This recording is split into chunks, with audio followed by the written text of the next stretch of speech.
Hey YouTube, you're watching the E-Lab, and today we'll be talking about the breadboard and the top 5 mistakes people make with them. Stay tuned to find out more.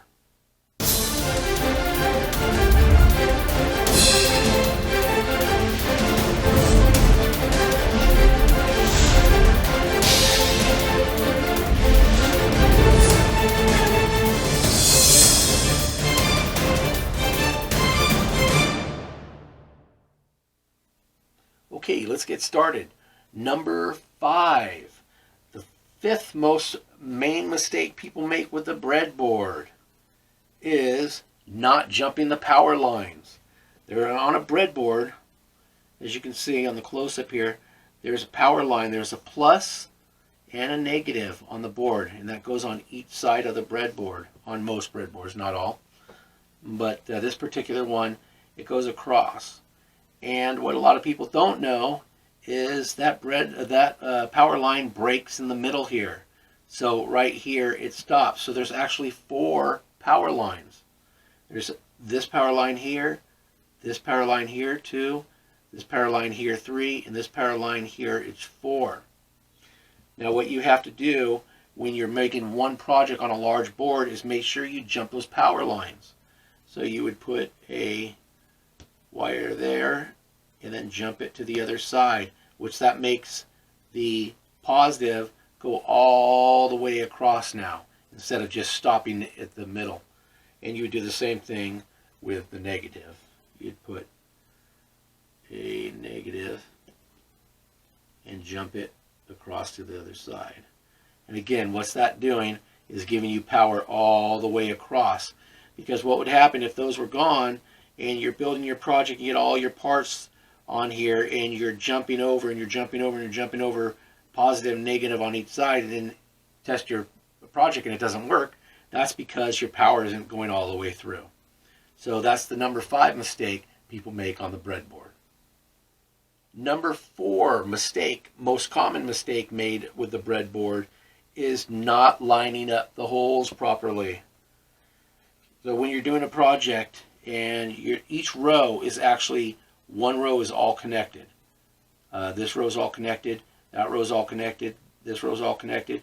And what you do is if you put a wire here and a couple down on the same row, that would mean these wires are now connected. They're connected because inside the board, that whole row is connected as one. But what happens sometimes is if you're not looking really close, you can actually go on the line down below it or above it. And what would happen? Then those wires are no longer connected.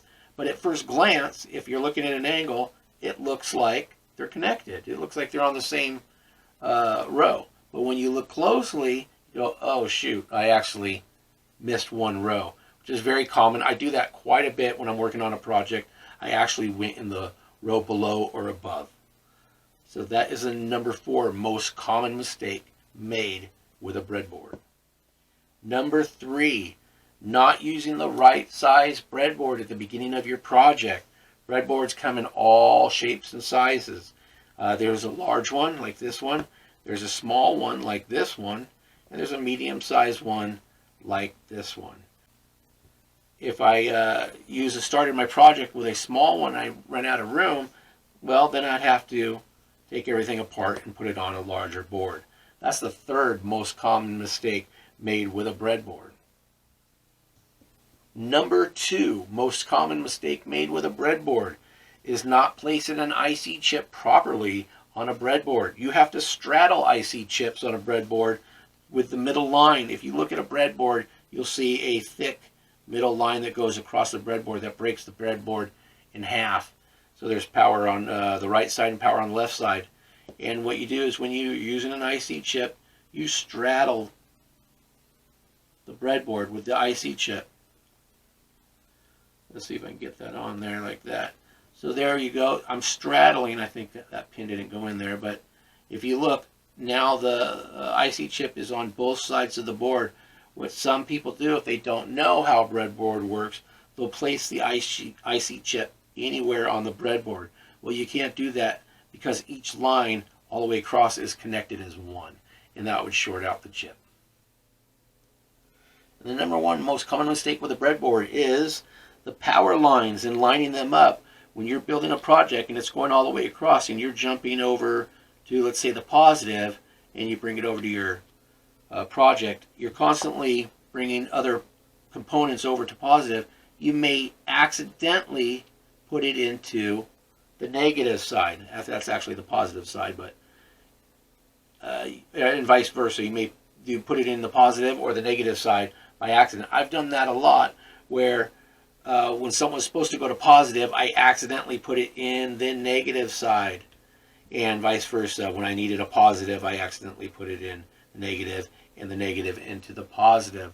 So your project isn't going to work at the end. So you've got to really go through and make sure all your power lines are going to the positive and all your negatives are going to the negative.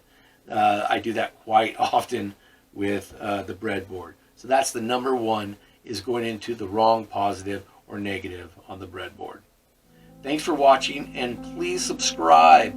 And if you'd like to help out the channel, please go to my website and buy one of my books on electronics, and you can see the information down below. And thanks for watching the eLab.